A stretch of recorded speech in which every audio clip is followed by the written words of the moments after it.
आइए question number 27 देखेंगे। Topic का नाम है bill of exchange, chapter 16 TS Grewal class 11th की बुक में से। आइए देखें क्वेश्चन में क्या दे रखा है। क्वेश्चन में हमें दे रखा है on 15th of June X sold to Y to the value of 15,000 drawing upon the latter to bill, दो बिल बना के दे दिए। One of rupees 10,000 payable after 2 months after date and other for 5,000 payable 3 months after date. X ने पहले वाला bill जो है वो बैंक से डिस्काउंट करा लिया 6% पर एनम के हिसाब से, और दूसरे वाला अपने क्रेडिटर जेड को एंडोर्स कर दिया। The first bill was met on maturity and the second was dishonoured. X paid ₹50 as noting charges on 1st of October. Y cleared his account to X by paying 5,100 which includes ₹50 as interest. Record the necessary journal entries in the books of X and Y. तो आइए question start करते हैं। सबसे पहले X ने क्या करा, सबसे पहले X ने Y को माल बेच दिया। जब X ने Y को माल बेच दिया तो भाई जर्नल एंट्री क्या हो जाएगी, Y debit to sale been goods sold to Y। और भाई डेट क्या है, ये डेट है आज 15 जून। 15 जून को हमने ये माल बेच दिया। अमाउंट है मेरा 15,000।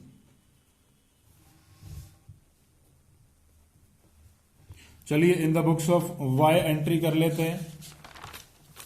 वाई अपनी बुक में एंट्री क्या करेगा कि मैंने परचेज कर ली, और भाई परचेज करी किससे है, परचेज अकाउंट डेबिट। किससे करी है परचेज, एक्स से परचेज करी है। कितने अमाउंट की, 15,000 की।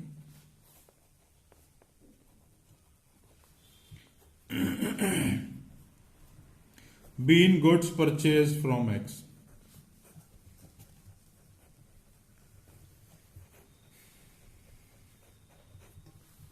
डेट है 15th of जून। अब वाई ने दो बिल लिख के दे दिए एक्स को उस परचेज के अगेंस्ट।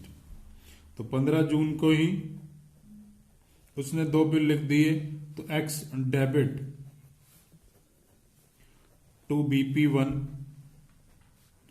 To BP2। अमाउंट है 15,000। पहला बिल 10,000 रुपए का है और दूसरा बिल 5,000 रुपए का। Been BP to BP given to X. अब ये जो BP इसने दिए हैं इसको एक्स रिसीव करेगा, और रिसीव करते टाइम एंट्री क्या लगाएगा,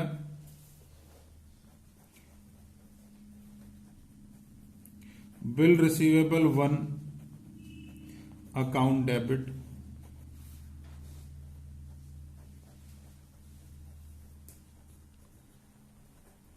बिल रिसीवेबल 2 अकाउंट डेबिट। किसने दिया है भाई, ये वाई ने दिया है। तो 2Y, पहला बिल 10,000 रुपए का, दूसरा बिल 5,000 रुपए का, और टोटल अमाउंट 15,000 का। Been to BR received from Y 15 जून। अब सेल की एंट्री भी हो गई और भाई BR की एंट्री भी हो गई। चलिए आगे चलते हैं। अब हुआ क्या, एक्स ने पहले वाला बिल बैंक से डिस्काउंट करा लिया। जब एक्स ने पहले वाला बिल बैंक से डिस्काउंट करा लिया तो 15 जून को ही, क्योंकि कोई डेट तो मेंशन नहीं है, तो उसी दिन सेम डे करा लिया होगा। एंट्री आ गई bank account debit, discounting charges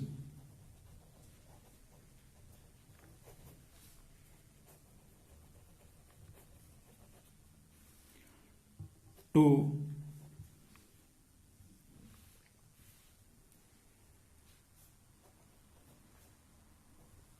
bill receivable 1 been B R discounted from bank. इसकी वर्किंग यहीं बना देता हूं जनरल के नीचे ही कि भाई डिस्काउंट कैसे कैलकुलेट किया। बिल मेरा कितने का है? बिल मेरा 10,000 रुपए का है और ये बिल का जो टाइम पीरियड है वो है 2 महीने, तो 2/12 और 6% के रेट से डिस्काउंट कराया तो 6/100।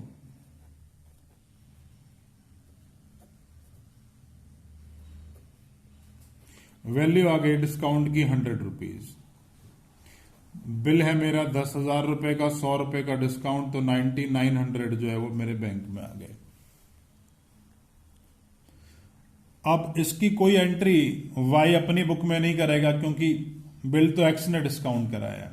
और दूसरे बिल का क्या किया हमने? दूसरा बिल भी सेम डे पर हमने अपने क्रेडिटर को दे दिया, इसका नाम जेड है, तो Z debit to bill receivable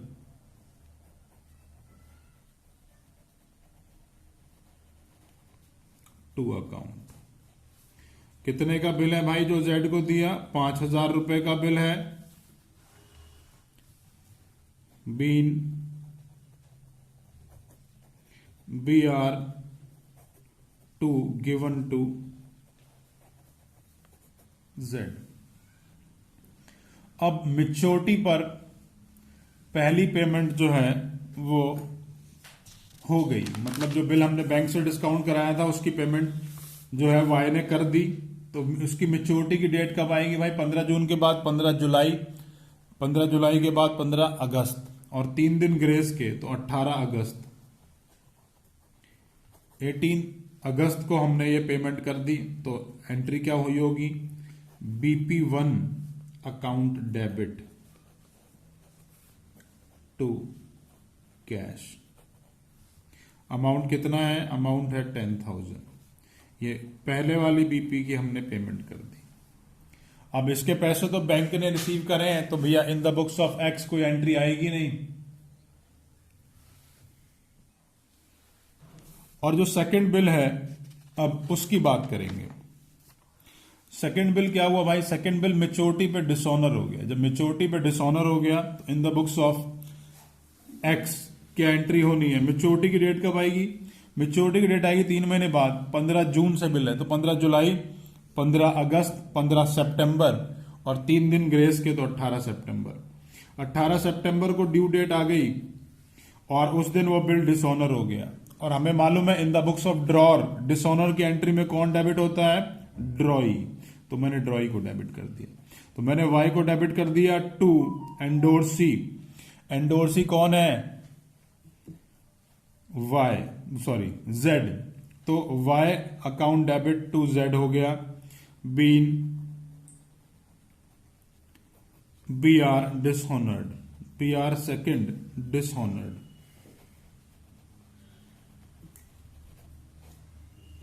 अब उसने 50 रुपए नोटिंग चार्जेस भी दिए हैं, तो 5,000 तो वो और 50 रुपए, तो 5,000 50 से मैंने ये एंट्री कर दी 5,050।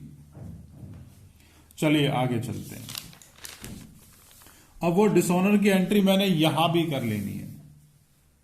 डिसऑनर की एंट्री 18 सितंबर को यहां भी कर लेनी है। बीन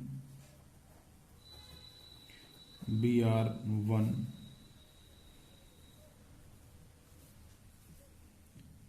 पेड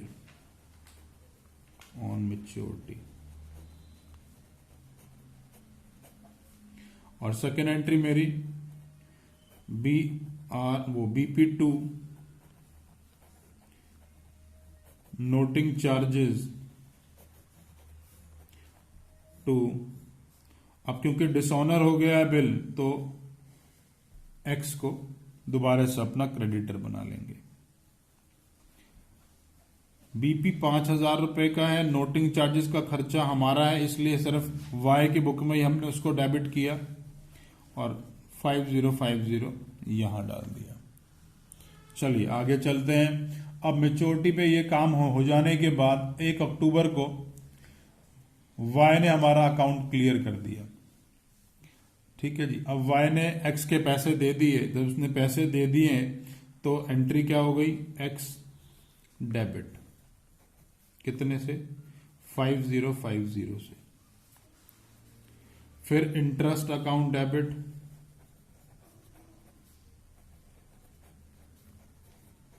₹50 उसने इंटरेस्ट भी दिया, to cash, been BP to dishonoured.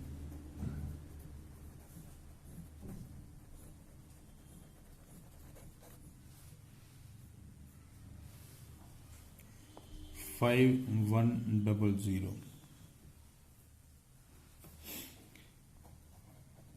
been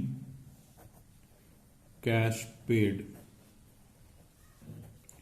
to X। 1 अक्टूबर, 1 अक्टूबर को हमने उसकी फाइनल पेमेंट कर दी। आइए चलते हैं आगे। जो पैसे इसने दिए हैं हम उससे अब रिसीव कर लेते हैं। उस पैसे में इंटरेस्ट भी आ रहा है तो कैश अकाउंट डेबिट,